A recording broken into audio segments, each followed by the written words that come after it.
ஒரு செயலை நீங்கள் செய்தால் அதை தொடர்ச்சியாக செய்யுங்கள். அது குறைவாக இருந்தாலும் சரி. அதிகமான ஒரு செயலை செய்து அதற்கு தொடர்ச்சி இல்லாமல் ஆக்கிவிடாதீர்கள் என்பதுதான் அதனுடைய தீர்வு. குர்ஆனை ஒரு நாள் ஒரு பக்கம் ஓதக்கூடிய வழக்கம் உள்ளவர்களாக இருந்தால் ஒரு பக்கத்தை தினமும் குறைந்தபட்சமாவது ஓதி விடுங்கள். ஒரு ஏழைக்கு ஒரு நாள் 10 ரூபாய் கொடுக்கக்கூடிய வழக்கம் உள்ளவர்களாக இருந்தால் அந்த 10 ரூபாயை தினமும் கொடுத்து விடுங்கள். ஒரு நாளைக்கு 2 ரக்அத் நஃபிலான தொழுகையை தொழக்கூடிய வழக்கம் உள்ளவர்களாக இருந்தால் அதை செய்து விடுங்கள். பிலால் ரலியல்லாஹு அன்ஹு, அல்லாஹ்வுடைய தூதர் ஸல்லல்லாஹு அலைஹி வஸல்லம் பிலாலை அழைத்து கேட்டார்கள், பிலால், சொர்க்கத்தில் எனக்கு முன்னால் நடந்து செல்லக்கூடிய சத்தத்தை நான் கேட்டேன், என்ன அமலை செய்கிறாய்?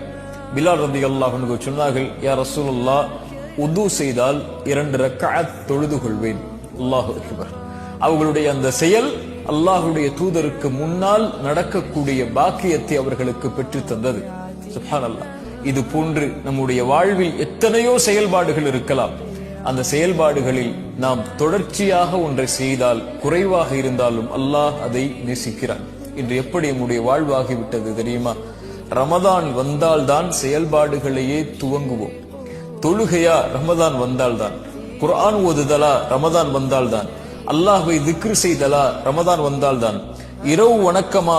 ரமதான் வந்தால்தான். அல்லாஹ்வுடைய தூதர் ஸல்லல்லாஹு அலைஹி வஸல்லம் இரவு வணக்கத்தை ரமதானிலும் ரமதான் அல்லாத மாதங்களிலும் கடைபிடித்திருக்கிறார்கள். ஒருவேளை இரவில் அல்லாஹ்வுடைய தூதர் அந்த 11 ரக்அத்துகளை தொழுவதை தவறவிட்டால் காலையில் தொழுவார்கள்.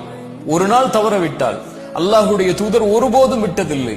ஒருபோதும் அல்லாஹ்வுடைய தூதர் குர்ஆனுடைய ஓதுதலை விட்டதில்லை. ஆனால் ரமதான் வந்தால்தான் இன்று நம்மில் பலர் செயல்களையே செய்கிறோம்.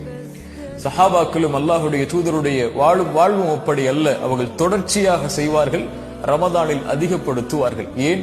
அவர்களுக்கு ரமதானிலும் அதே ரப்புதான், அதே ரப்புடைய அருளைத்தான் எதிர்பார்க்கிறார்கள். ரமதான் அல்லாத மாதங்களிலும் அதே ரப்புடைய அருளைத்தான் எதிர்பார்க்கிறார்கள். இன்று நமக்கு ரமதானில் ஒரு ரப், ரமதான் முடிந்ததற்கு பிறகு யாரை ரப்பாக ஏற்றுக்கொண்டு வாழ்கிறோமோ என்ற கேள்வி வருகிறது. அல்லாஹ் பாதுகாப்பானாக.